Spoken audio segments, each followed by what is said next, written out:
it just felt like the rug had just been pulled out from underneath my feet, and all the hopes and dreams that I had of what our future was going to look like were gone like that. When we were dating, he had a seizure and was rushed into the hospital, and they found a tumour on his brain. He was always going in and getting checkups for that, but they totally missed his heart. How can that be, that God allows me to be left on my own with a child with special needs? My husband and I, we had been married for 6 years. He loved playing hockey, and hockey was everything to him. And he came home from hockey, and I just said, as you do, how was your hockey game? And he said, oh, it was really good, but I kept on having to ask for time out because I felt like I was having a heart attack. And I took a rest, and then I'd go back on the field again. So I said to him, well, you need to get that checked out. Being a typical bloke, I think he said, oh, I'll get a doctor's appointment. And then he went to hockey and played a hockey game that night and collapsed on the field. And they worked on him for a while and weren't able to resuscitate him. I don't know, I remember saying to my sister, I just feel like there's something really big that's going to happen in my life soon. And at the time I was expecting our second child. And I said, I don't know what it is, but I just feel it in my spirit. And then I lost the baby. And then 2 months later I lost Callum. And my sister, she lives in the UK, and I rang her and I just said, I don't know if I can believe in a God that allows this to happen. So anyway, I just hung up the phone and got on with the evening, and then went to work. And then I came home from work, and there, sitting on my front door, was this amazing, beautiful, big bunch of flowers. And in the card it just said, to my precious daughter, with love from your Father God. And I rang my sister straight away and I said, did you send these flowers? She said, no, it wasn't me.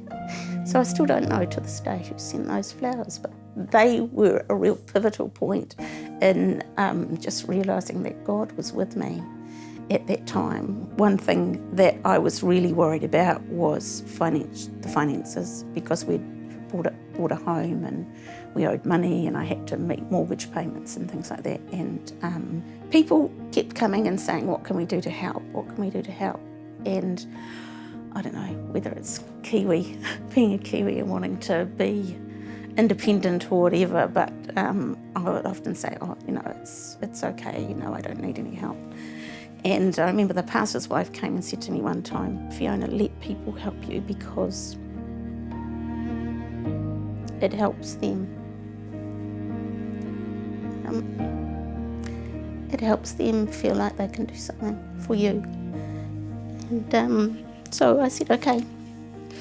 The congregation said, we want to take a special offering for you, so they did that. And that was like $43,000 in one take they gave.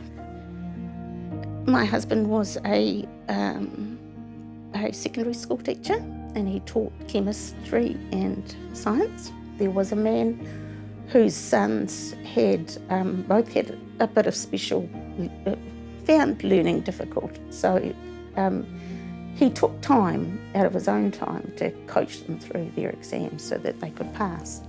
And he really appreciated Callum's time and effort because he did it all in his own time. So they held a fundraising event, and through that event they raised, I think it was about $200,000. I was able to buy a home that was all flat, because the house that we'd bought when we got married was on a hill and it had 3 tiers, and it was very difficult for Bryn because of his cerebral palsy and getting around the house. He couldn't get up and down the stairs, and it was an amazing faithfulness and provision for us, and just set us up for life, really. How does God use people to demonstrate his love? He uses them all the time, because we are his hands and we are his feet and we are his voice and we are his love. And I think Too, that when people are open to hearing God's voice and doing what He asks us to do, He can use us in amazing ways. In those situations, we can either choose to allow them to crush us, or we can choose to allow them to reach into God, I suppose, in a way. And God meets us. He always meets us, even when we're really hurting. In fact, I think He meets us more at those times. He gives us the joy to go on and life is good. Life is good because God's with us in it. And no, life hasn't turned out the way I imagined it would have turned out for me, but it doesn't matter because God's with me in it.